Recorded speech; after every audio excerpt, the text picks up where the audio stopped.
আল্লাহ আমার রব, এই রবি আমার সব। আল্লাহ আমার রব, এই রবি আমার সব। দামে দামে তন মনে তারি অনুভব। আল্লাহ আমার রব, এই রবি আমার সব। কথা বলেন ঠিক না বেঠিক? আপনি আমি একটু বিবেক দিয়ে চিন্তা করি তো, যদি টুপি মাথায় দিলেই ইমানদার মানুষ নির্ণয় করা যেত, তাহলে স্বামী বিবেকানন্দতে 1 নম্বরে ইমানের কাতারে দাঁড়িয়ে যেত। কথা ঠিক কিনা? পাগড়ি মাথায় দিলেই যদি ইমানদার বান্দা নির্ণয় করা যেত, তাহলে ভারতের শিখেরা 1 নম্বরে ইমানদারদের কাতারে দাঁড়িয়ে যেত। কথা ঠিক কিনা? একান্ত আপনজনেরা আমার, শুধুমাত্র দাড়ি রাখলেই যদি ইমানদার বান্দা নির্ণয় করা যেত, তাহলে কবি গুরু রবীন্দ্রনাথ ঠাকুর তা আগেই ইমানদারদের কাতারে প্রথম স্থান পেয়ে যেত। কথা ঠিক না বেঠিক? তাহলে টুপি, দাড়ি, জুব্বা, পাগড়ি দিয়ে ইমানদার বান্দা নির্ণয় করা যায় না। ইমানদার কারা, কাফের কারা, মুনাফিক কারা, 3 শ্রেণীর মানুষের নামে আল্লাহ তাআলা 3টা সূরা নাযিল করেছেন। কথা ঠিক না বেঠিক? একান্ত আপনজনেরা আমার, এজন্য আমি আজকে আলোচনার বিষয় খুঁজে নিয়েছি খাঁটি ইমানদার কারা। কারণ আমরা যদি খাঁটি ইমানদার না হই, কোন নেক আমল কাজে লাগবে না। আমরা কি সত্যি সবাই ইমানদার হতে চাই? আরো জোরে বলেন, হতে চাই? যদি হতে চাই, তাহলে আপনাকে আমাকে আজকের এই মাহফিলের আলোচনা গ্রহণ করে আপনারা আমার জীবনে বাস্তবায়ন করা লাগবে। রাজি আছেন সবাই? আরো জোরে বলেন, সবাই রাজি আছেন? যদি রাজি থেকে থাকেন তাহলে একটু জিকির করেন, সুবহানাল্লাহ।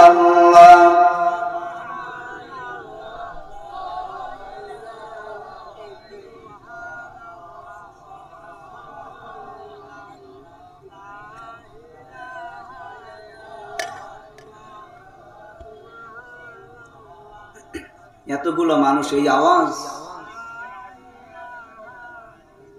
সবাই একটু সমস্যার জিকির করুন, সুবহানাল্লাহ ওয়ালহামদুলিল্লাহ লা ইলাহা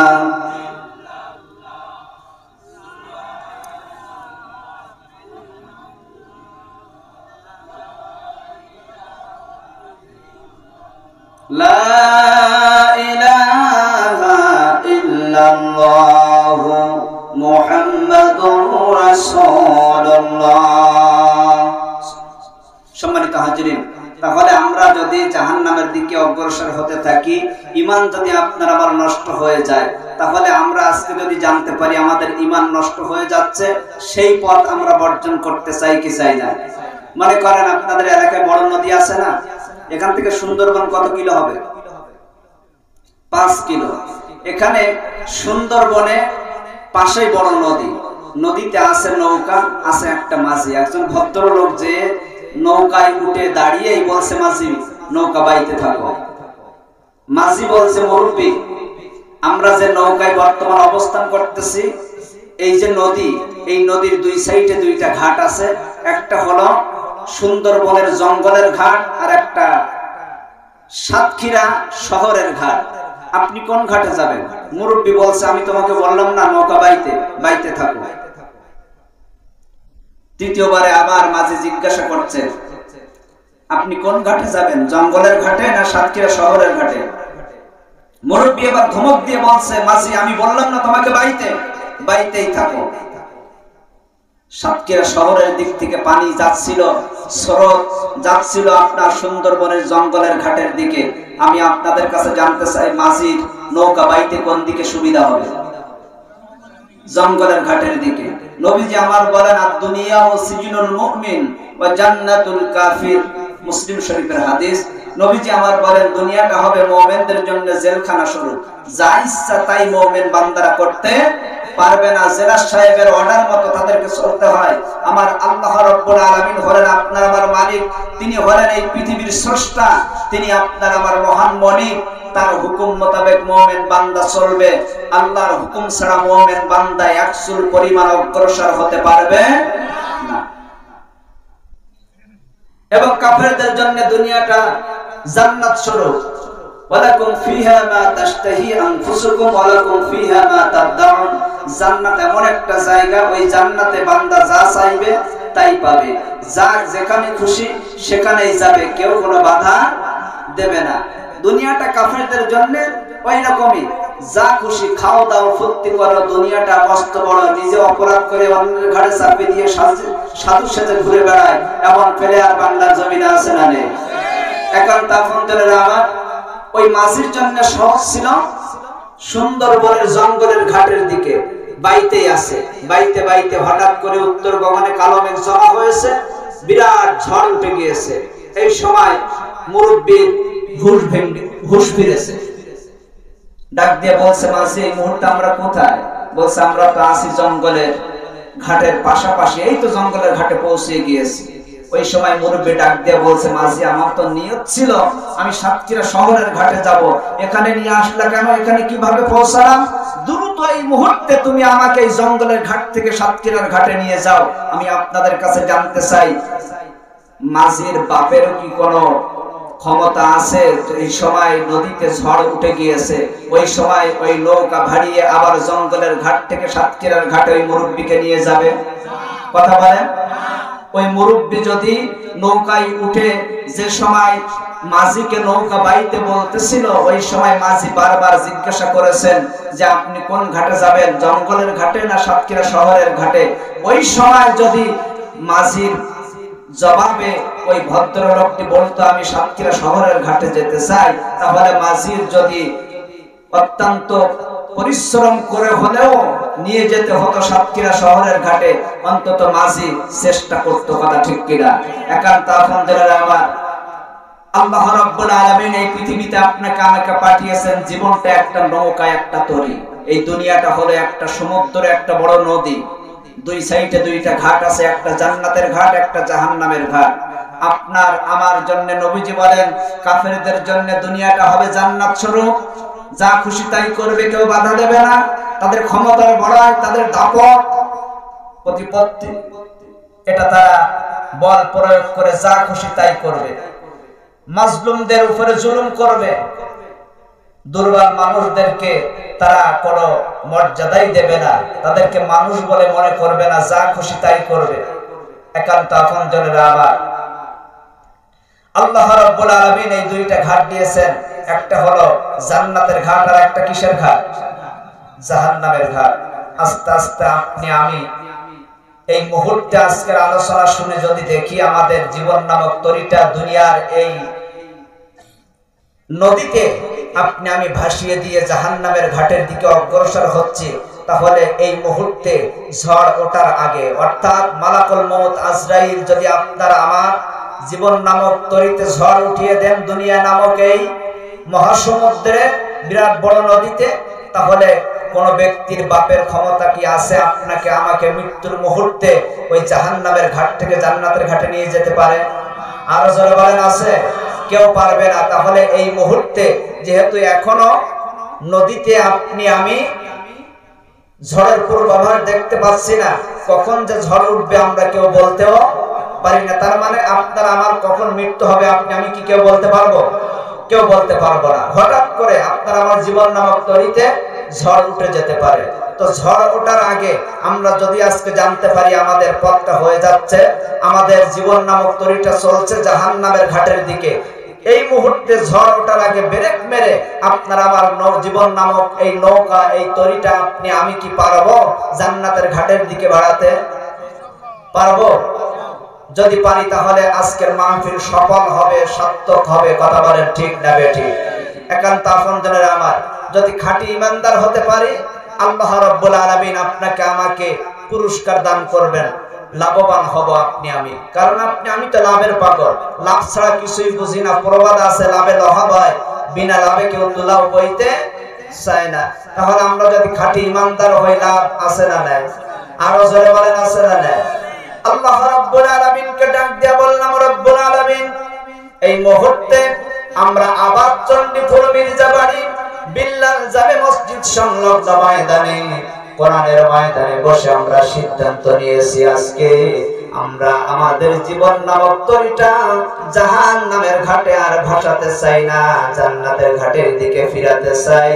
রব্বুল আলামিন দয়া করে মেহেরবানি করে যদি আমরা খাঁটি ইমানদারে পরিণত হয়ে যাই, লাভ কি হবে? আল্লাহ রাব্বুল আলামিন বলেন, বান্দা তোরা যদি খাঁটি ইমানদার হতে পারিস, প্রথম নাম্বারের লাভ হলো খাঁটি ইমানদার হওয়ার সাথে সাথে আমি রব্বুল আলামিন তোদের অভিভাবক হয়ে যাব। জোরে বলেন সুবহানাল্লাহ। আল্লাহ রাব্বুল আলামিন বলেন, আল্লাহু ওয়ালিয়ুল্লাযীনা আমানু ইখরিজুহুম মিনাল যুলুমাতি ইলান নূর।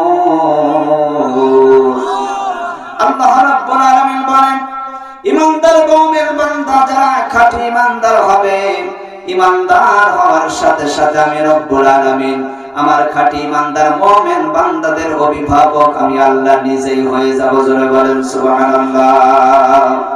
একান্ত বন্ধুরা আমার, আপনারা বলেন তো খাঁটি ইমানদারদের অভিভাবক একজন, তিনি কে? কিন্তু এই পৃথিবীর সমস্ত মোড়ল মাতব্বরেরা আজকে ইমানদারদের রক্ত নিয়ে হোলি খেলা শুরু করেছে। কথা বলেন ঠিক কিনা? বন্ধুরা আমার, আমরা হয়তো বা অনেকে আমেরিকার প্রেসিডেন্টকে অভিভাবক হিসেবে অনেকে গ্রহণ করতে পারি, অনেকে রাশিয়ার প্রেসিডেন্টকে আপনি আমি অভিভাবক হিসেবে গ্রহণ করে নিতে পারি, অনেকে ভারতের প্রধানমন্ত্রী নরেন্দ্র মোদীকে আপনি আমি অভিভাবক হিসেবে গ্রহণ করে নিতে পারি।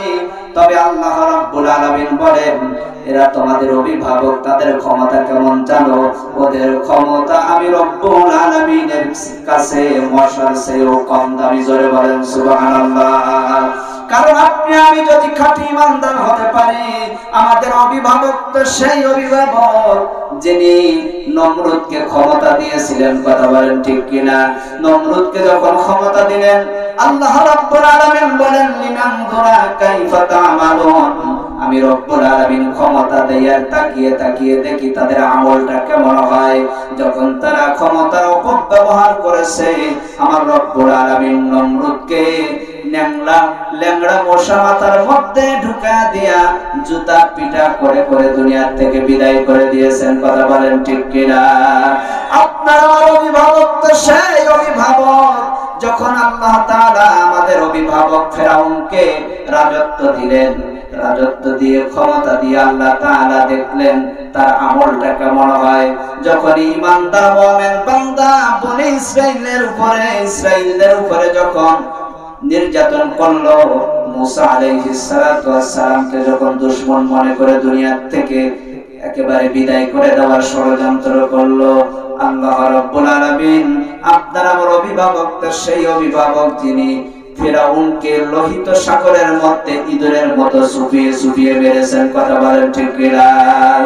আপনার আমার অভিভাবক তো সেই অভিভাবক যিনি আবু জেহেলকে বদরের ময়দানে দুইটা নাবালেগ শিশু সন্তানের হাতে মার দিতে দিতে বদরের ময়দানে বালিশ ছাড়া আমার আল্লাহ রাব্বুল আলামিন মাটিতে শোয়া দিয়েছিলেন। কথা বলেন ঠিক না বেঠিক? বলেন তো, যে আল্লাহ নমরুদকে জুতা পিটা করে বিদায় করে দিলেন, যে আল্লাহ ফিরাউনকে ইঁদুরের মতো সুপাতে সুপাতে বিদায় করলেন, যে আল্লাহ দুইটা নাবালক সন্তানের হাতে বদরের ময়দানে আবু জেহেলকে বিদায় করে দিলেন, সেই আল্লাহ এখনো আগের মতো আছে না নাই?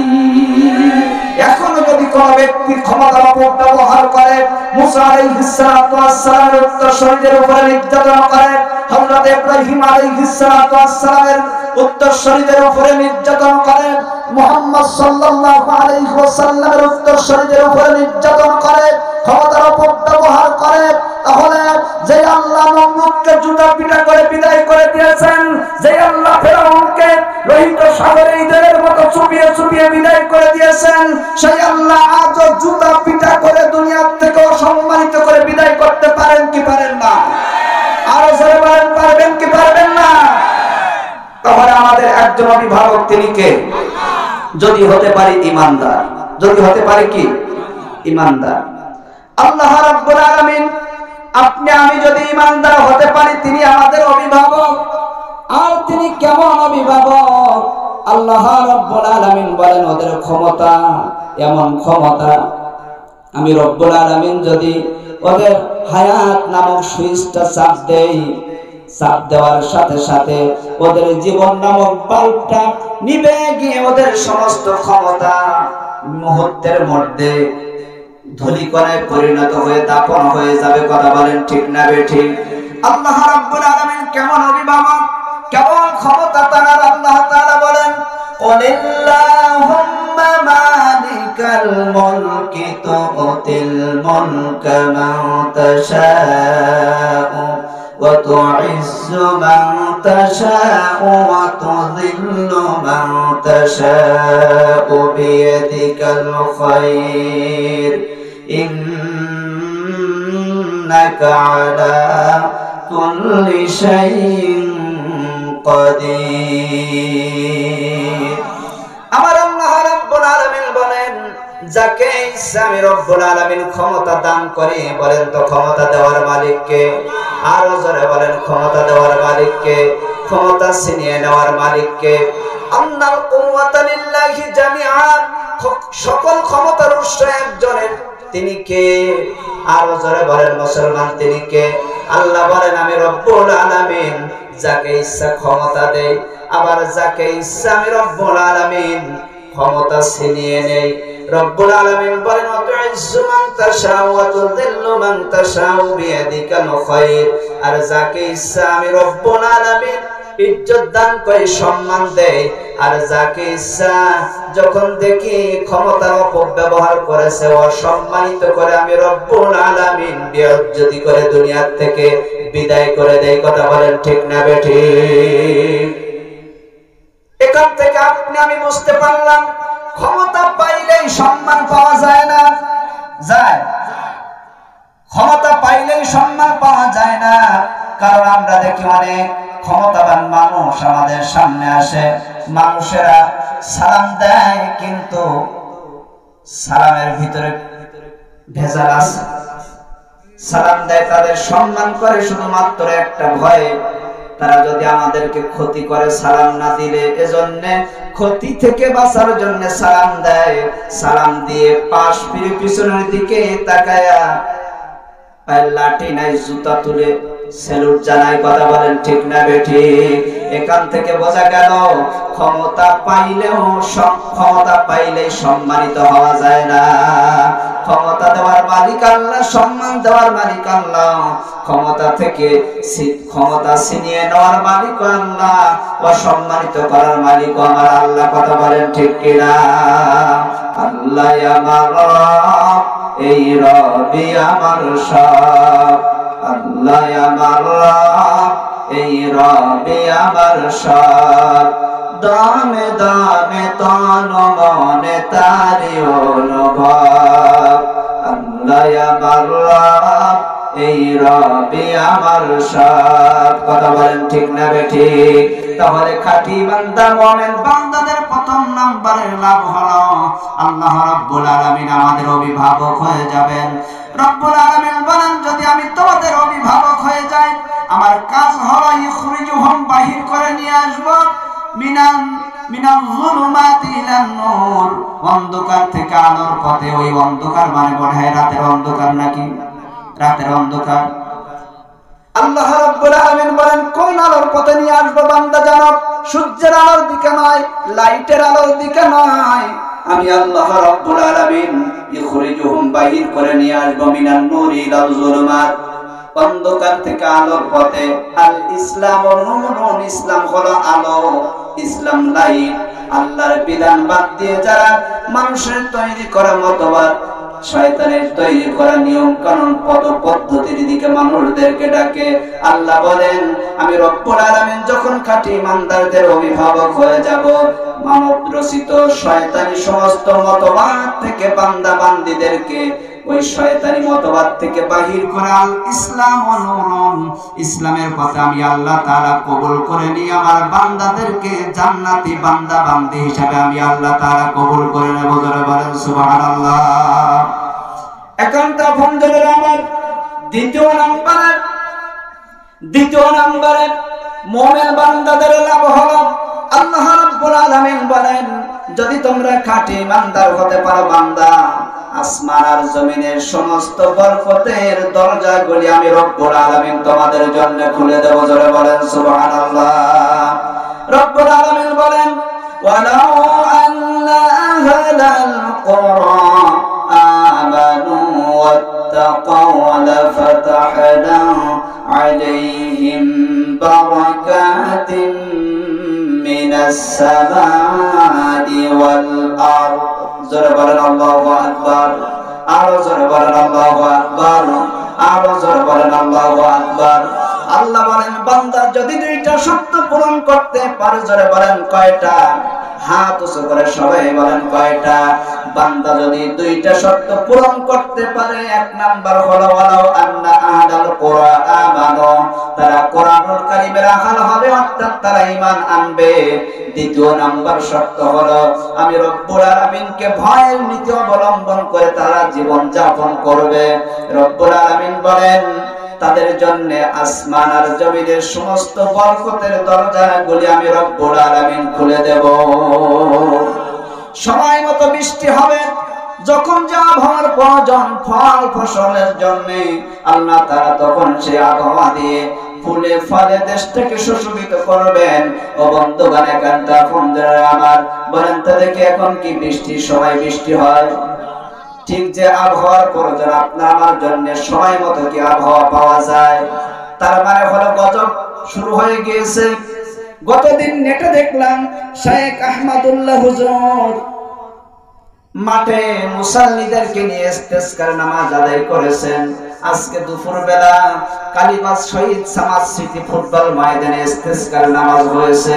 বলেন তো দেখি বৃষ্টি হয়েছে নাকি? কারণ বর্তমান গজব চলতেছে, আর গজব যখন শুরু হয়ে যায় ওই সময় কিন্তু আর দোয়া তওবা কবুল হয় না। কথা বলেন ঠিক না বেঠিক?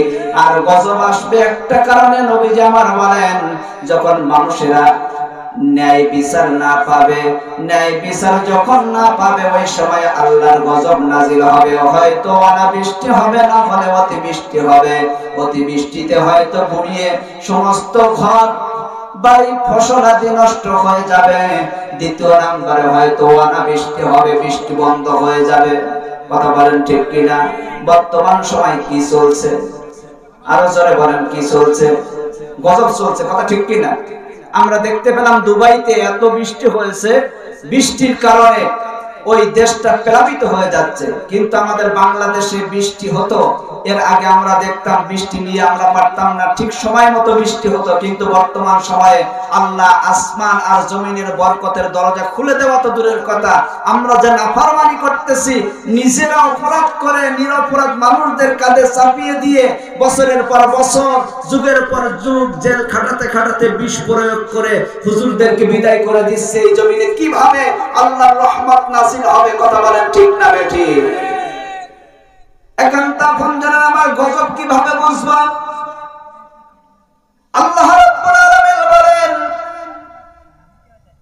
আসমান আর জমিনের সমস্ত বরকতের দরজা আমি খুলে দেব। একটা শর্ত যদি, দুইটা শর্ত যদি পূরণ করতে পারো, তার মধ্যে প্রথম নাম্বারের শর্ত হলো যদি তোমরা ঈমান আনতে পারো, কোরআনের আহাল হতে পারো, তাহলে কোরআনুল কারীমের মধ্যে আল্লাহ রাব্বুল আলামিন বলে দিয়েছেন খাঁটি ঈমানদার মুমিন বান্দাদের দুই নাম্বারের লাভ হলো, পুরস্কার হলো রব্বুল আলামিন আসমান আর জমিনের সমস্ত বরকতের দরজা খুলে দিয়ে তাদের ফুলে ফুলে সুশোভিত করে দিবেন। পাশাপাশি হত্যা থাকবে না, ধর্ষণ থাকবে না, দুর্নীতি থাকবে না, মানুষের উপরে নির্যাতন থাকবে না, মানুষেরা শান্তি খুঁজে পাবে। একান্ত আপনজনেরা আমার বর্তমান সময়ে দুর্নীতিতে ছেয়ে গিয়েছে, মানুষের উপরে নিরীহ মানুষের উপরে জুলুম হচ্ছে কিনা? সবেদায় পোকা, পেয়ারায় পোকা, কুলের মধ্যে পোকা, বিভিন্ন প্রকারের ফল ফলাদির মধ্যে আল্লাহ রাব্বুল আলামিন পোকা দিয়ে গজব দিয়েছেন। আল্লাহ বলেন আমি দেব কিন্তু তোদের খেতে দেব না, দেখা সার হবে। কথা বলেন ঠিক না বেঠিক? কিন্তু যদি আমরা পরিচিত ঈমানদার হতে পারতাম, কোরআনের আহাল হতে পারতাম, আর যদি জীবনের সর্বক্ষেত্রে আল্লাহ রাব্বুল আলামিনকে ভয় করে চলতে পারতাম, বাংলার জমিন জান্নাতি মিনি মডেল পরিণত হয়ে যেত। কথা বলেন ঠিক কিনা? তবে আমি আশাবাদী আজ হোক কাল হোক বাংলার জমিন জান্নাতি মিনি মডেলে পরিণত হবে। কথা বলেন ঠিক কিনা? কোন একদিন এ দেশের আকাশে কালিমার পতাকা দুলবে, সেদিন সবাই খোদাই বিধান পে দুঃখ বেদনা ভুলবে। বলেন আমিন। আল্লাহ যেন কবুল করেন, বলেন আমিন। কারণ আমি দেখতে পাচ্ছি বাংলার জমিনে অসংখ্য আলেম ওলামা, অসংখ্য আল্লাহ রাব্বুল আলামিনের প্রিয় বান্দারা আলেম ওলামারা রক্ত দিয়েছে। কথা বলেন ঠিক কিনা? আপনারা মনে রাখবেন, গাভীর দুধ দহন করার পরে যত সময় পর্যন্ত হাঁড়িতে দিয়ে পাতিলে দিয়ে আগুনে না জ্বালানো হয় তত সময় পর্যন্ত দুধের কিন্তু ঘনত্ব আসে। ইমানদার মুমিন বান্দাদের রক্ত যত সময় পর্যন্ত জমিনে না ঝরে তত সময় পর্যন্ত জমিনে কোরআনের রাজ কায়েম হয় না। আমরা আশা রাখতে পারি, আমরা ভরসা রাখতে পারি খুবই দ্রুত বাংলার জমিনে কোরআনের রাজ কায়েম হবে। কারণ আমরা দেখতে পাচ্ছি টেকনাফ থেকে তেতুলিয়া পর্যন্ত ইমানদার মুমিন বান্দারা রক্ত দিতে, জীবন দিতে প্রস্তুত। জীবন দিয়েছে, রক্ত দিয়েছে, শহীদ হয়েছে, বুকের তাজা খুন দিয়ে বাংলার জমিন লাল করেছে। কোরআন প্রচারের মায়না পাকি কোরআনের জন্য জীবন দিয়েছে। অসংখ্য আলেম ওলামা কোরআনের জন্য ত্যাগ তিতিক্ষা কুরবানি আল্লাহ রাব্বুল আলামিনের দরবারে নজরানা পেশ করেছে। আজ হোক কাল হোক বাংলার জমিনে কোরআনের রাজ কায়েম হবেই হবে, কেউ ঠেকাতে পারবে না। কথা বলেন ঠিক কিনা? একান্ত আপনজনের আমার তাহলে ইমানদার মুমিন বান্দাদের 2 নম্বরের লাভ হলো যদি ইমানদার হতে পারি, খাঁটি ইমানদার। আল্লাহ বলেন যদি কোন কওমের লোকেরা, যদি কোন জনপদের মানুষেরা, যদি কোন দেশের জনগণ 2টা শর্ত পূরণ করতে পারে, 1 নাম্বার ঈমান আনবে, 2য় নাম্বার আল্লাহকে ভয় করে জীবন যাপন করবে, আসমান আর জমিনের সমস্ত বরকতের দরজা আল্লাহ খুলে দেবে। ঠিক মতো সময় মতো বৃষ্টি হবে। আল্লাহ তাআলা বলেন আল্লাযী জাআলা লাকুমুল আরদা ফিরাশা ওয়াস সামাআ বিনাআ ওয়া আনজালা মিনাস সামাই মাআ فأخرج به من الثمرات رزقا لكم فلا تجعلوا لله أندادا وأنتم تعلمون। আল্লাহ বলেন আমি রব্বুল আলামিন সেই আল্লাহ যিনি তোমাদের জন্য আসমানকে করেছি সাত। আপনারা আমার জন্য আসমানকে সাত করেছেন যিনি, তিনি কে? আর জোরে বলেন। আল্লাহ বলেন জমিনকে করেছি বিছানা, ওয়া আনজালা মিনাস সামাই মাআ ফাআখরাজা বিহি মিনাস সামারাতি রিজকান লাকুম। আর আমি সেই আল্লাহ ওই আসমান থেকে তোমাদের জন্য বৃষ্টি বর্ষণ করে মাটিটাকে উর্বর করে দিয়ে ওই জমিন থেকে আমি রব্বুল আলামিন তোমাদের জন্য রিজিকের বন্দোবস্ত করে থাকি। সুবহানাল্লাহ বলবেন না? ফালা তাজআলু লিল্লাহি আনদাদা ওয়া আনতুম তাআলামুন। এত কিছু জানার পরে, বোঝার পরে, দেখার পরে বান্দা কিভাবে তোমাদের রবের সাথে অন্যের অংশীদারিত্ব বসাও, শিরিক করো, এটা তোমরা করো না।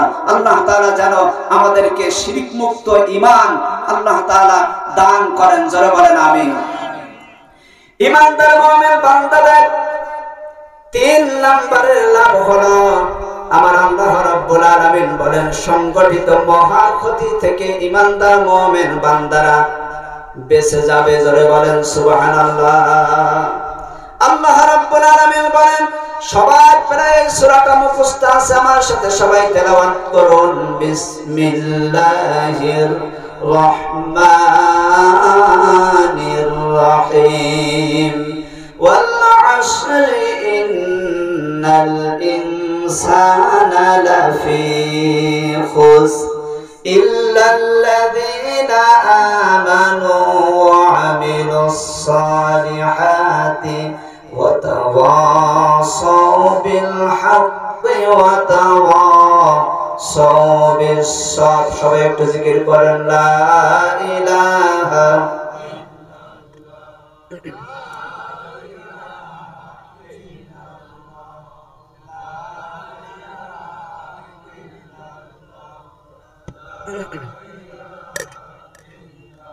লা ইলাহা ইল্লাল্লাহু মুহাম্মাদুর মুহাম্মাদুর রাসূলুল্লাহ। আল্লাহ বলেন ওয়াল আসরি, সময়ের কসম, জগতের কসম, ইতিহাসের কসম। কসম করেছেন কে?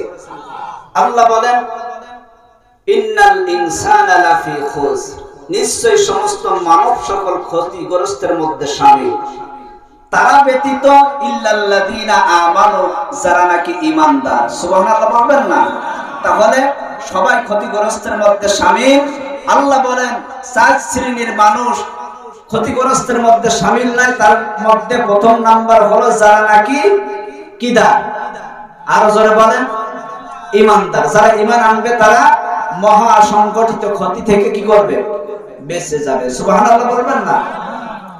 সময় কমের জন্য আমি আলোচনা গটিয়ে ছোট করে নিয়ে আসলাম। একান্ত আপনজনের আমার 4 নাম্বারের লাভ হলো ঈমানদার মুমিন বান্দারা যুগে যুগে কালে কালে তারাই বিজয়ী হবে। জোরে বলেন সুবহানাল্লাহ। আল্লাহ রাব্বুল আলামিন বলেন ওয়ালা তাহিনু ওয়ালা তাহজানু ওয়া আনতুমুল আ'লাউনা ইন কুনতুম মুমিনিন।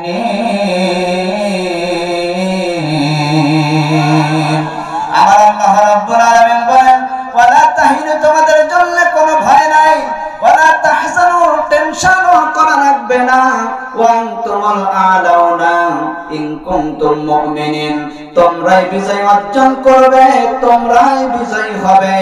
সত্য হলো যদি তোমরা ইন কুনতুম মুমিনিন, তোমরা ঈমানের দাবি পূরণ করতে পারো বান্দা, তোমরাই কালে কালে যুগে যুগে বিজয় অর্জন করবে। জোরে বলেন সুবহানাল্লাহ।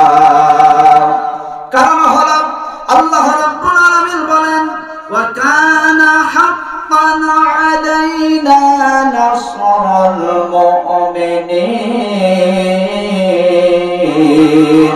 আল্লাহ বলেন মুমিন বান্দাদের সাহায্য করা আমি রব্বুল আলামিনের জন্য হক, ওয়াজিবে পরিণত হয়ে যায়। আমার মুমিন বান্দারা যদি বিপদে পড়ে যায় আমি রব্বুল আলামিন তাদেরকে সাহায্য করে থাকি। আর আল্লাহ যদি সাহায্য করেন বলেন তো দেখি আমাদের কেউ কি কোনো ক্ষতি করতে পারে নাকি? রব্বুল আলামিন দেখেন বদরের ময়দানে কিভাবে মুসলমানদেরকে সাহায্য করেছিলেন। কারণ আমার আল্লাহ রাব্বুল আলামিন বলেন ওয়া মা লাকুম মিন দুনিল্লাহি মিন ওয়ালিয়্যিন ওয়ালা নাসির, বান্দা আমি রব্বুল আলামিন ছাড়া তোমাদের কোনো সাহায্যকারী অভিভাবক নাই। আমরা যদি খাঁটি ইমানদার হতে পারি আপনার আমার 4 নম্বরের লাভ হলো আল্লাহ রাব্বুল আলামিন আপনাকে আমাকে বিজয় দান করবেন। আপনারা বলেন তো মুসলমানদের প্রথম যুদ্ধ যেটা ছিল সেই যুদ্ধটার নাম কি? বদরের যুদ্ধ হয়েছিল কোন মাসে? রমজানুল মুবারক, 17ই রমজান। বদরের যুদ্ধের দিনে আবু জেহেল খানে কাবার গিলাফ ধরে আল্লাহ রাব্বুল আলামিনের দরবারে দোয়া করেছিল। খানে কাবার একটা জায়গা আছে যে জায়গাটার নাম হলো মুলতাজাম বলা হয়। হাজরা আসওয়াদ পাথর এবং খানে কাবার দরজার মাঝখানে একটা জায়গা যেখানে দাঁড়িয়ে দোয়া করলে দোয়া কবুল হয়ে যায়। ওখানে দাঁড়িয়ে যদি কোনো কাফের মুসলমানদের ইসলামের পক্ষে দোয়া করে তারপরও আল্লাহ রাব্বুল আলামিন ওই দোয়ার ফিরত দেন না। জোরে বলেন সুবহানাল্লাহ। খানে কাবার ওই জায়গা যেখানে মুলতাজাম বলা হয় দোয়া কবুল হওয়ার জায়গা, ওই জায়গায় আবু জেহেল দাঁড়িয়ে ডাক দিয়ে বলছে রব্বুল আলামিন ইয়া রাব্বি কাবা, ওগো কাবার মালিক। কাবার মালিক কে? আর আসতে বলেন কে? আবু জেহেল ডাক দিয়া বলছে ইয়া রাব্বি কাবা, ওগো কাবার মালিক, যুদ্ধ করতে যাচ্ছে মুহাম্মাদের বিরুদ্ধে, তার মানে পাগলের মাথা খারাপ হয়েছে। কথা ঠিক কিনা? আল্লাহর বন্ধুর বিরুদ্ধে যুদ্ধ করতে যাচ্ছে আর দোয়া করতেছে আল্লাহর কাছে, বলছে রব্বুল আলামিন ওগো খানে কাবার মালিক, আমি যুদ্ধ করতে যাচ্ছি মুহাম্মাদের বিরুদ্ধে। মুহাম্মদ যদি ভালো হয় সঠিক হয় তাহলে মুহাম্মাদের বিজয় দিও, আর আমি আবু জেহেল যদি সঠিক হই তাহলে তুমি আমাকে বিজয় দিও। আল্লাহ বলেন আবু জেহেল তোর আজকের দোয়া ফিরত হবে না, আমি রব্বুল আলামিন মঞ্জুর করে নিলাম। বদরের ময়দানে আবু জেহেল দোয়া করেই চলে গেল যে শক্ত মাটি ধারণ করলো। বদরের যুদ্ধের দিনে আল্লাহর নবী 313 জন সাহাবায়ে কেরামদেরকে নিয়ে বদরের ময়দানে গেলেন। কাফেরদের সংখ্যা ছিল 1000। কত হাজার? 1000। কাফেরদের সৈন্য, মুসলমানদের সৈন্য হলো 313 জন। আবু জেহেল আগে যে শক্ত মাটি দখল করে নিয়েছে, মুসলমানদের জন্য বালু মাটি তারা রেখে দিয়েছে। আপনারা বলেন তো দেখি, বালু মাটিতে দাঁড়িয়ে কি বল প্রয়োগ করা সম্ভব? কাফেররা শক্ত মাটি ধারণ করে নিয়েছে, দখল করে নিয়েছে। তাদের নিয়ত হলো, তাদের চিন্তা ভাবনা হলো মুসলমানদেরকে তারা কচু কাটা করবে, কারণ ওদের সংখ্যাই বেশি আর মুসলমানদের সংখ্যাই কম। বলেন তো দেখি, 1000 মানুষ যদি 313 জনকে ধরে, ওরা কি বাঁচতে পারে? নবীজি আমার এই দৃশ্য দেখে সিজদায় পড়ে গেলেন, ক্রন্দন করতেছেন। আল্লাহ রাব্বুল আলামিন হযরতে জিবরাইল আমিনকে ডাক দিয়ে বলেন, জিবরাইল দ্রুত যাও, বন্ধু আমার ক্রন্দন করে, আমার বন্ধুর কষ্ট আমি সহ্য করতে পারি না। আমার নবীজিকে সুসংবাদ দাও, আমি রব্বুল আলামিন সিদ্ধান্ত নিয়েছি আসমান থেকে 1000 রহমতের ফেরেশতা দিয়ে আমার নবীজিকে আমি আল্লাহ তাআলা সাহায্য করব। নবীজি মাথা উঠালেন না। নবীজির ক্রন্দন আর বৃদ্ধি পেল, বেড়ে গেল। হযরত জিবরাইল কামার আল্লাহ রাব্বুল আলামিন ডাক দিয়ে বলেন, ওগো হাবিব মাথা উঠান। জিবরাইল এসে বলেন, নবীজি গো মাথা উঠান, রব্বুল আলামিন আপনার ক্রন্দন সহ্য করতে পারেন না। আল্লাহ তাআলা সিদ্ধান্ত নিয়েছেন আসমান থেকে 3000 রহমতের ফেরেশতা দিয়ে আজকে বদরের ময়দানে আপনাকে সাহায্য করবে। জোরে বলেন সুবহানাল্লাহ। নবীজি তো মাথা উঠালেন না, নবীজির ক্রন্দন আরো বেড়ে গেল। আল্লাহ তাআলা হযরত জিবরাইলকে ডাক দিয়ে বলেন, জিবরাইল রে যাও, আমার বন্ধুকে সুসংবাদ দাও, আমার বন্ধুকে যে বলো সে যারা মাথা উঠায়, কারণ আমি রব্বুল আলামিন আমার হাবিবের ক্রন্দন সহ্য করতে পারি না। আমি কথা দিলাম আসমান থেকে 5000 রহমতের ফেরেশতা দিয়ে আমার হাবিবকে আমি সাহায্য করব। জোরে বলেন সুবহানাল্লাহ। কত হাজার? নবীজি তবু মাথা উঠান না। আল্লাহ রাব্বুল আলামিন হযরত জিবরাইলকে ডাক দিয়ে বলেন, জিবরাইল রে মাঝখান থেকে সরে যাও, আজকে বদরের ময়দানে আমি রব্বুল আলামিন সরাসরি আমার হাবিবের সাথে কথা বলতে চাই। জোরে বলেন সুবহানাল্লাহ। আমার নবীজির সাথে আল্লাহ তাআলা সরাসরি যে কত জায়গায় কথা বলেছেন, তার মধ্যে উল্লেখযোগ্য স্থান হলো বদরের ময়দান। আল্লাহ তাআলা আমার হাবিবকে ডাক দিয়ে বলেন, হাবিব মাথা উঠান, আমি সহ্য করতে পারি না। 5000 রহমতের ফেরেশতা দিয়ে সাহায্য করতে চেয়েছি, আমি রব্বুল আলামিন যেটা বলেছি এটা তো বাজেট থেকেই যাবে। রহমতের 5000 ফেরেশতা তো বদরের ময়দানে কাফেরদের মোকাবেলা করবে। পাশাপাশি আজকে আমি আপনার মনের কাকুতি আর মিনতি বুঝতে পেরেছি, এই বদরের ময়দানের যুদ্ধের সেনাপতিত্বের দায়িত্ব আমি রব্বুল আলামিন নিজ হাতে গ্রহণ করে নিলাম। জোরে বলেন সুবহানাল্লাহ। নবীজি জিহাদের ময়দানে গেলেন, মুসলমানদেরকে সাহাবায়ে কেরামদেরকে লক্ষ্য করে বললেন, ও আমার সাহাবীরা রোজা ভেঙে ফেলাও। কি ভাঙবে? রোজা ভেঙে ফেলাও। সাহাবায়ে কেরাম ইতস্তত করতেছেন, কি করব, ভাঙবো না ভাঙবো না। নবীজি আমার একটা উঁচু জায়গায় উঠলেন, তিনি পানি পান করলেন, খাইলেন, আর সাহাবীদেরকে লক্ষ্য করে বললেন, ও আমার সাহাবীরা আমি নবীজি নিজে রোজা ভাঙলাম, তোমরা যদি আজকে বদরের ময়দানে কাফেরদের মোকাবেলার জন্য আজকে রোজা ভাঙো, তারাই আল্লাহ রাব্বুল আলামিনের দরবারে প্রিয় বান্দায় পরিণত হয়ে যাবে। ও বন্ধুগণ, ও হাজী সাহেব, যারা রোজা নিয়ে ব্যস্ত, জিকির আজকার নিয়ে ব্যস্ত, তাদেরকে বলতে চাই, রোজা রাখাও ফরজ, দিন কায়েমের আন্দোলন করাও কিন্তু ফরজ। কথা বলেন ঠিক কিনা? এখানে গুরুত্ব বেশি দিন কায়েমের আন্দোলন করা। যদি দিন না থাকে ইসলাম কোথায় পাবে? ইসলাম যদি না থাকে তুমি কিভাবে ঈমানদার হবে? একান্ত আপনজনেরা আমার, শুধু রোজা নিয়ে ব্যস্ত থাকলে হবে না। আপনার আমার একমাত্র উদ্দেশ্য থাকতে হবে আল্লাহর জমিন আলালাহুল খালক ওয়াল আমর, সৃষ্টি যার আইন চলবে তার। আমরা সৃষ্টি আল্লাহর, জমিন সৃষ্টি আল্লাহর, আসমান সৃষ্টি আল্লাহর, সব কিছুর স্রষ্টাকে আলালাহুল খালক ওয়াল আমর, সৃষ্টি যার আইন চলবে তার। আল্লাহর জমিনে কোন মানব রচিত কোন মতবাদ দিয়ে আপনার আমার এই দেশ চলতে পারে না। কথা বলেন ঠিক কিনা? এই কথাই বললে অনেকে বলে হুজুর এবার রাজনীতি শুরু করেছে। আমি সাপোজ একটা উদাহরণ দেই, একান্ত বন্ধুরা আমার, এই ইমানের পথ কিন্তু, এই ইমানের পথে যারা আসে তাদেরকে কিন্তু ফুল দিয়ে বরণ করে নেওয়া হয় না, কার্পেট বিছিয়ে দেওয়া হয় না। এটা হলো কাঁটা যুক্ত পথ। এখানে বাধা আসবে, বিপত্তি আসবে, অত্যাচারিত হতে হবে, নির্যাতিত হতে হবে, এমনকি জেল জুলুম জরিমানা ফাঁসির মঞ্চে পর্যন্ত যেতে হবে। কারণ আমার নবীজিকে যখন আল্লাহ তাআলা দাওয়াত দিতে বললেন, ওয়া আনযির আশিরাতাকাল আকরাবিন, ও নবী আপনি আপনার নিকটবর্তীদেরকে দাওয়াত দিন। নবীজি যখন দাওয়াত দিলেন, সঙ্গে সঙ্গে কাফের বেঈমান মুশরিকেরা আমার নবীজিকে কিন্তু ফুল দিয়ে বরণ করে নেয় নাই। আমার নবীজিকে মরুভূমির বড় বড় শক্ত পাথর দিয়ে আমার নবীজিকে রক্তাক্ত করে বরণ করে নিয়েছিল। কথা বলেন ঠিক কিনা? আমরা যে ইমামের অনুসারী, এই ইমামের অনুসরণ আপনি আমি গর্ব করে বলি, ইমামে আজম আবু হানিফা রাহমাতুল্লাহ আলাইহিকে আপনি আমি অনুসরণ করি, আমরা তার অনুসারী। বলেন তো ইমামে আজম আবু হানিফা রাহমাতুল্লাহ আলাইহির মৃত্যু কি স্বাভাবিক বাড়িতে হয়েছিল না জেলখানায় হয়েছিল? জেলখানায় হয়েছিল। তুমি যদি সত্যি ইমাম আবু হানিফা রাহমাতুল্লাহ আলাইহির অনুসারী দাবি করো, তাহলে তোমাকেও ইমাম আবু হানিফার মতো জেলখানায় ঢুকে ঢুকে মারা লাগবে। কথা বলেন ঠিক কিনা?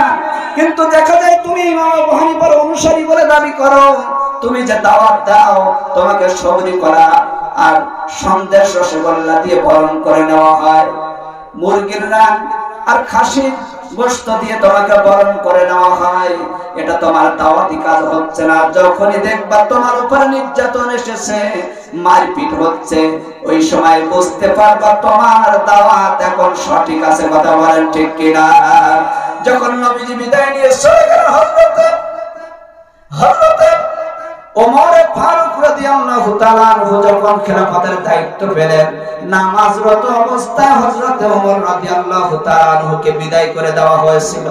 হযরতে ওসমান রাদিয়াল্লাহু তাআলা আনহুকে কোরআন তেলাওয়াতরত অবস্থায় কোরআনের উপরে ফেলিয়ে জবাহ করা হয়েছিল। তুমিও নামাজ আদায় করো, তুমিও কোরআন তেলাওয়াত করো, তোমার কিছুই বলা হয় না। তার মানে মনে করতে হবে সাহাবায়ে কেরামদের মতো তোমার তেলাওয়াত না, সাহাবায়ে কেরামদের মতো তোমার নামাজ হচ্ছে না। কথা বলেন ঠিক কিনা? বদরের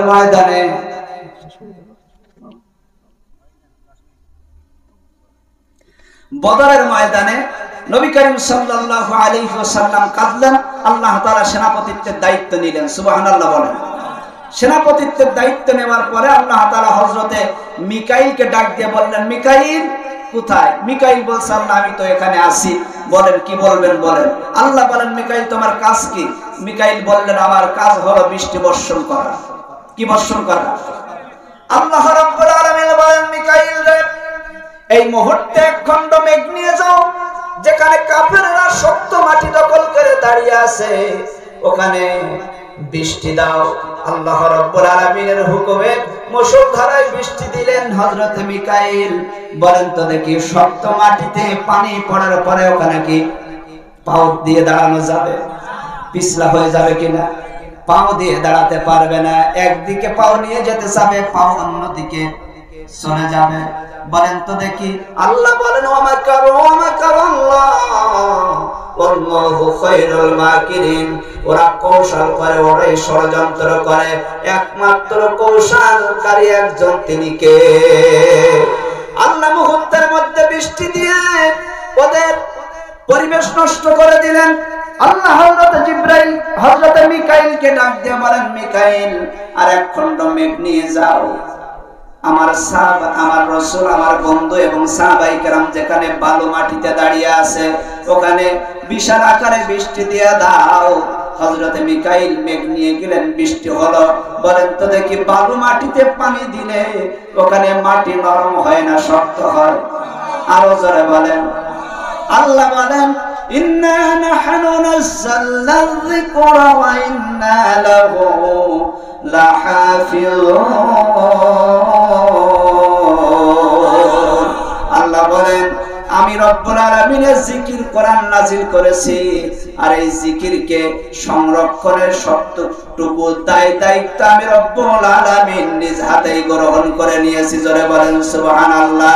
বদরের ময়দানে কাফেররা ছিল, তারা আগে শক্ত মাটি দখল করে নিয়ে এই কোরআনকে দুনিয়া থেকে নির্বাপিত করে দেবে। রাসূলকে দুনিয়ার সমস্ত মানচিত্র থেকে আমার রাসূলের নাম মুছে ফেলে দেবে।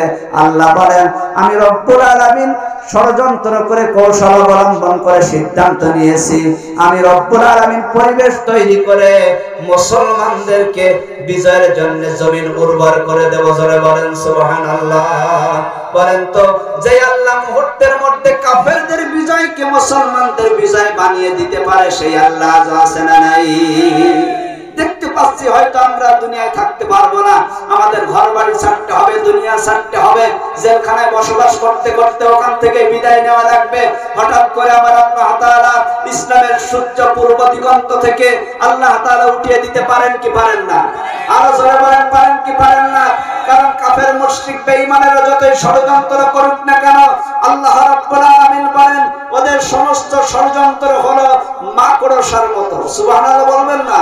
কারণ মাকড়সা দেখবেন একটা জাল বনে, রাতের বেলায় রাতের বেলায় কয়েক ঘন্টা ধরে বিরাট পরিশ্রম করে একটা জাল বনে। সকাল বেলায় যদি আমাদের ছোট্ট একটা বাচ্চা যদি পোশাক পরে দেয়, সাথে সাথে ওই জাল কি হয়? ছিন্ন ভিন্ন হয়ে যায়। কথা বলেন ঠিক কিনা? আল্লাহ উদাহরণ দিয়েছেন যে কাফেরদের ষড়যন্ত্র মাকড়সার জালের মতো, কারণ যারা মুমিন হবে তাদের অভিভাবক আল্লাহ। আর আল্লাহ রাব্বুল আলামিন বলেন, যারা কাফেরদেরকে অভিভাবক হিসেবে গ্রহণ করে নেবে তারা হলো মাকড়সার মতো। তারা যতই ষড়যন্ত্র করুক না কেন, হয়তো মনে হবে ইসলাম গেল, ইসলাম চলে যাবে, মুসলমান আর থাকবে না, ইসলামী আন্দোলন নিভে যাবে না। ইউরিদুনা লিইউতফিউ নূরাল্লাহি বিআফওয়াহিহিম ওয়াল্লাহু মুতিম্মু নূরিহি ওয়ালাউ কারিহাল কাফিরুন। আল্লাহ বলেন, ওরা চাই মুখের ফু দিয়ে আমার এই কোরআনকে, ইসলামকে, দ্বীনকে, আমার নবীজির দান মোবারক শহীদ করা দিনকে, রক্ত ঝরানো দিনকে, সাহাবায়ে কেরামদের জীবন দেওয়া, আমার ঈমানদার মুমিন বান্দাদের জীবন দেওয়া, রক্ত দেওয়া, তাদের ত্যাগ তিতিক্ষা কুরবানি করার এই দিনকে তারা মুখের ফু দিয়ে সহজেই নিভিয়ে দেবে, নির্বাপিত করে দেবে, দুনিয়ার থেকে মুছে ফেলে দেবে। আল্লাহ বলেন, অত সহজ না। ওরা যতই ষড়যন্ত্র করুক না কেন, আমার এই দিনকে ওদের জন্য যতই জ্বালা পোড়া হোক না কেন, আমি আল্লাহ তাআলা আমার এই কোরআনকে, ইসলামকে, আমার দিনকে, আমার জমিনে আমি পূর্ণতা দান করব। কোন অপশক্তি ষড়যন্ত্র করে দুনিয়ার থেকে ইসলামকে বিদায় করতে পারবে না। কথা বলেন ঠিক না বেঠিক?